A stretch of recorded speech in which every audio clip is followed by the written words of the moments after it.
आईला अंधारातही मिठाचा डबा कुठे आहे कसं माहितीये? कारण तिचं किचनच नाही तर तिची सिस्टम सेट आहे. घरातली सर्वात मोठी मॅनेजर कोण? आई. ती प्रत्येक वस्तू अशी ठेवते की कामं आपोआप होतात. जेम्स क्लिअर ॲटॉमिक हॅबिट्समध्येच यालाच म्हणतात मेक इट ऑब्व्हियस.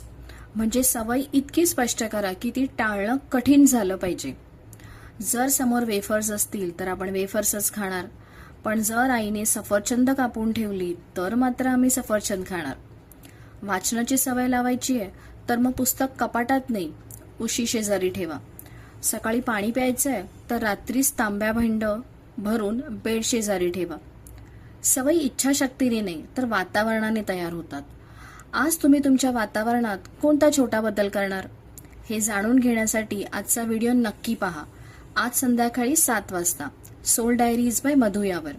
आत्ताच सबस्क्राईब करा, कारण ही एक सवय तुमचं पूर्ण वर्ष बदलू शकते.